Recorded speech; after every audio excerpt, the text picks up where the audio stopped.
Durante muito tempo eu acreditei que mudar de vida era uma questão de fazer mais esforço, acumular mais informação, tentar controlar melhor as circunstâncias externas. Eu lia livros, assistia vídeos, fazia listas de metas, mas no fundo, a sensação era sempre a mesma, algo parecia não acompanhar. Eu até entendia o que precisava ser feito, mas meu corpo, minhas emoções e minhas reações continuavam presas a um padrão antigo.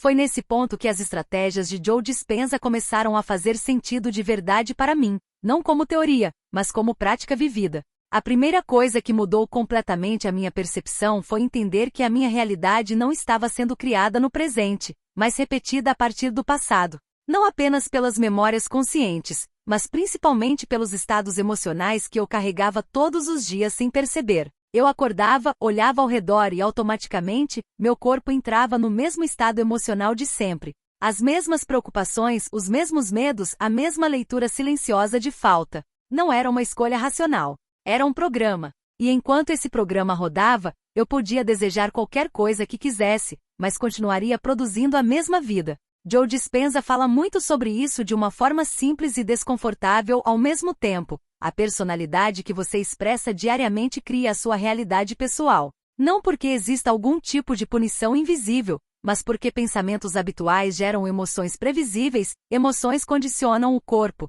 e o corpo passa a viver como se aquele estado fosse o normal. Eu percebi que estava tentando manifestar uma nova vida a partir de um corpo emocionalmente treinado para sobreviver, não para criar. E esse foi um choque silencioso, porque me obrigou a assumir responsabilidade sem culpa. Outra estratégia essencial foi compreender que o ambiente reforça o estado emocional, e o estado emocional reforça a identidade. Durante um período da minha vida, tudo ao meu redor me lembrava de quem eu não queria mais ser. As conversas, os lugares, os hábitos, até os pequenos detalhes do dia confirmavam a mesma narrativa interna. Eu não precisava de alguém me dizendo que nada mudava. Meu próprio corpo já sabia.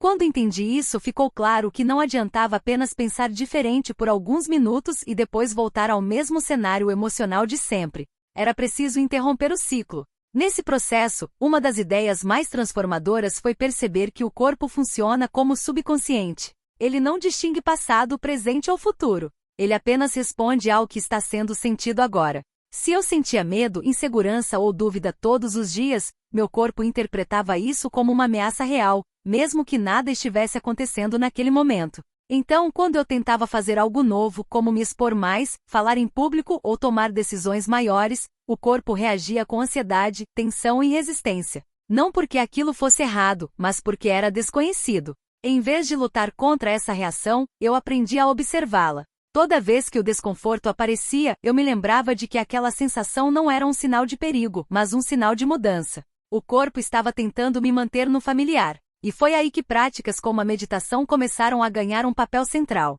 Não como algo místico ou distante, mas como uma forma concreta de treinar o sistema nervoso para se sentir seguro em estados novos. Quanto mais eu conseguia permanecer consciente enquanto o corpo queria voltar ao automático, mais espaço interno surgia. Outra estratégia fundamental foi deixar de me identificar com os meus problemas. Isso parece simples quando dito assim, mas é profundamente desafiador na prática.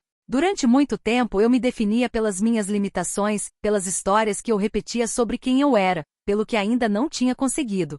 Essas narrativas davam uma estranha sensação de identidade. Quando comecei a questioná-las, senti um vazio inicial, como se algo estivesse sendo retirado. Mas esse vazio não era perda, era espaço. E nesse espaço novas possibilidades começaram a se formar. Joe Dispenza também fala muito sobre o campo, sobre a ideia de que não é a matéria que cria a mente, mas a mente que organiza a matéria. No começo, eu não precisei entender isso em nível científico. Bastou observar algo simples. Quando eu conseguia sustentar internamente um estado emocional coerente com a vida que eu desejava, minhas decisões mudavam. Minhas reações mudavam. As pessoas que eu atraía mudavam.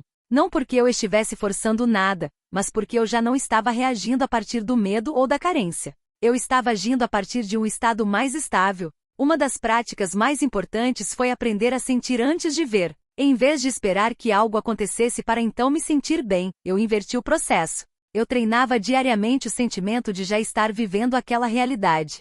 Não como fantasia escapista, mas como um ensaio interno. Quando você realmente entra nesse estado, a sensação de urgência diminui, a ansiedade perde força. Você para de vigiar o tempo todo se já funcionou ou não. E isso muda completamente a forma como a vida responde. Eu percebi isso claramente quando comecei a tratar certos objetivos como algo já decidido internamente. Não havia um apego desesperado ao resultado nem uma cobrança constante. Havia uma calma estranha, quase silenciosa. E foi nesse estado que oportunidades começaram a surgir de maneiras inesperadas. Não porque eu estivesse controlando o processo, mas porque eu já não estava bloqueando com dúvida constante. Outra chave importante foi entender que desistir cedo demais é uma das maiores armadilhas. Muitas pessoas entram em práticas de mudança interna esperando provas rápidas no mundo externo. Quando essas provas não aparecem imediatamente, voltam ao antigo estado emocional e concluem que nada funciona. Mas o que realmente acontece é que o corpo ainda não teve tempo suficiente para se ajustar à nova identidade. Existe um intervalo natural entre a mudança interna e a reorganização externa. Aprender a permanecer estável nesse intervalo é parte essencial do processo. Ao longo do tempo, minha relação com o esforço também mudou. Não se trata de não agir, mas de agir a partir de um estado interno diferente. Quando a ação vem do medo, ela cansa rápido. Quando vem da coerência interna, ela flui. Eu continuei trabalhando, criando, me expondo, mas sem aquela sensação constante de luta contra a vida. Era como se o movimento estivesse alinhado com algo mais profundo. Hoje, quando olho para trás, percebo que as estratégias que usei não foram técnicas isoladas, mas uma reorganização completa da forma como eu me relaciono comigo mesma. Meditar deixou de ser um hábito opcional e se tornou um espaço de recalibração diária. Observar meus estados emocionais virou uma prática constante. Questionar pensamentos automáticos se tornou natural. Nada disso aconteceu de uma vez.